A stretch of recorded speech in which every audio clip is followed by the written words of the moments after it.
Really a fascinating new piece of research or a study out of the IMF looking at the impact of AI on the world. What do you see as some of the biggest unintended consequences of this AI movement that is in fact spreading throughout the world? Let's first start from how significant the impact is going to be. When we measured the percentage of jobs that are going to be impacted, globally 40%. In advanced economies, 60%. So this is a massive transformation of the way we work. Two of the unintended consequences that we are particularly focused on. The first one is the distribution of this job impact between jobs that would disappear and jobs that would be complemented by AI. Very different impact. If your job disappears, you need to be retrained to find another one. If your job gets complemented, you may become vastly more productive and your income level may go up. So how do we identify the specific impacts in these two streams, and how do we put upfront public policy to maximize the positive and minimize the negative? Two, and this is one that at the fund we are very concerned about: inequality. Inequality across countries, inequality within countries. Across countries, what we have seen is countries are in a vastly different place in how prepared they are for the new world of artificial intelligence. I take as the best contribution of this research the index that we are calculating on artificial intelligence preparedness. So we looked at 125 countries and we ranked them on 4 categories of how well they're poised to take advantage of the opportunities of AI and manage the risks. First category, digital infrastructure. Second, human capital and labor market mobility. Third, innovation. Fourth, regulation and ethics. And when we measured, what we came up with is the champions: Singapore, United States, Denmark. But then a significant number of lower income countries that are way behind in how they are poised for this new world. Do you see AI, I think there's a lot of focus on it being bad for jobs in the economy, but it doesn't sound as simple as that. If I'm listening to you, completely, there is good, but there will be bad. Well, let's start with why reaping of the benefits of AI is so important. We have been stuck in a low growth world for some time now, 22, 23, now 24. Growth is way below the historic average. It used to be 3.8% on average in the previous decade before COVID. Now it is 3% on average. How do we get growth up? We need to get productivity up. If we capture the benefits of artificial intelligence more through complementarity and then enhance productivity, then actually national incomes can go up. In other words, the old story of lifting all boats. But if we don't have thoughtful distribution of benefits and inequality grows dramatically, that can break the social fabric in a way that is going to be very unhealthy for the world. So what we are saying in this research is social safety nets in a world of artificial intelligence are paramount. You have to be able to support those that fall off a cliff because their jobs are wiped out.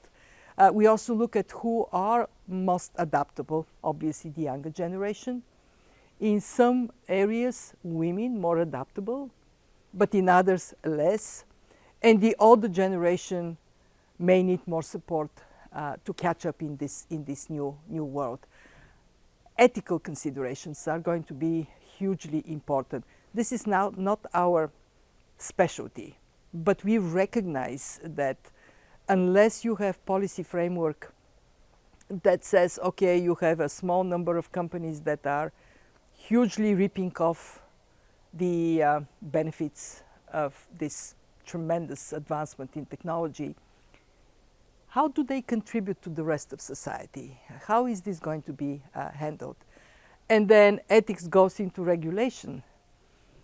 How do we regulate something that is changing so rapidly? And how do we allow space for innovation? Can it be regulated? Well, that is exactly the question. I mean, when you talk to people that are ahead, like Singapore is ahead, yes, they can be regulatory framework which is more around the fairness of distribution and also protecting areas where the risks are highest. Actually, in your profession, risks are very high.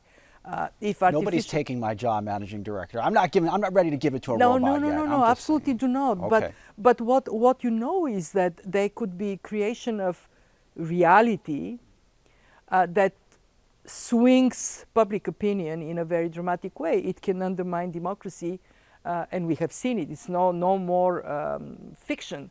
So how do you deal with these things? We have to be very mindful of.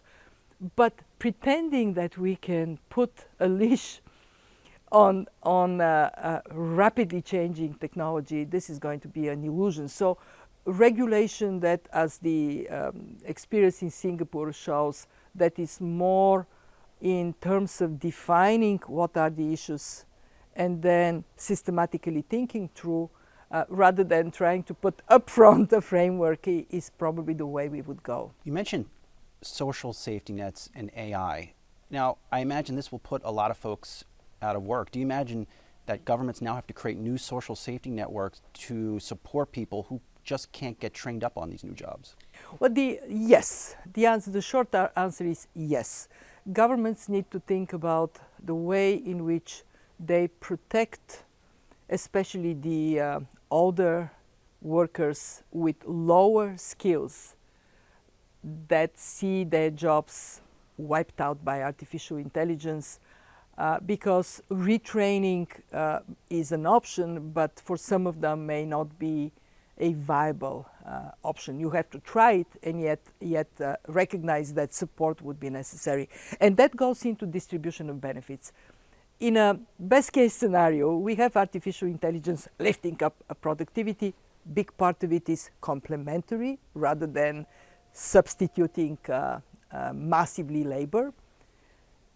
And then we have profitability of companies going up. A society that has distributional policy, both in terms of generating revenues for the social safety nets, but also deciding on social safety nets that are more about creating opportunities. I prefer to call them social safety ropes. Give people a chance to pull themselves out of a difficult situation. We have to work hard to make that possible. The World Economic Forum put out a very good study ahead of the latest attendee or conference in Davos, talking about misinformation in elections. Makes sense. It was a good piece of research. But how concerned are you about AI, misinformation, and the impact on markets, especially markets that are moving super fast, whether it's in the stock asset markets, currencies, you name it? Well, we have seen actually algorithms being used in markets for a long time. It's not new.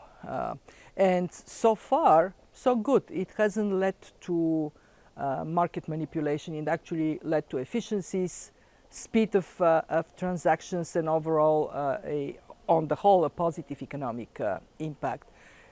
The risks are in moving towards a dark forces unleashed and in place.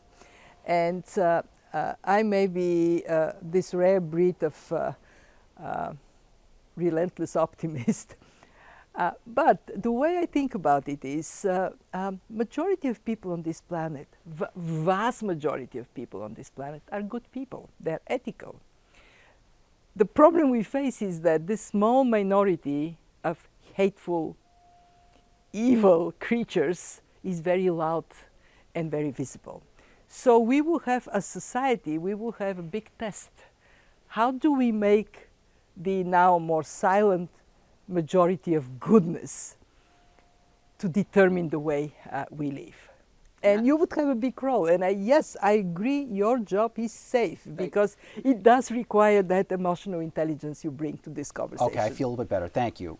So I guess that the natural extension to that, Managing Director, is what we see in crypto. What is the IMF's view on crypto in what looks to be a very unique moment for this investable asset? Our view is that we have to differentiate between money and assets. When we talk about crypto, we are actually talking about an asset class. It could be backed up and in that sense more secure, less risky, or it could be not backed up and therefore a riskier investment. But it is not exactly money. It's more like a money managed fund.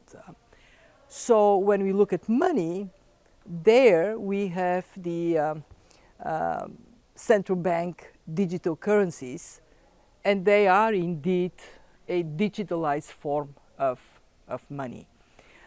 Is it possible to have the private sector play a role in this area? Yes, of course. Private sector has played a role throughout the history of money.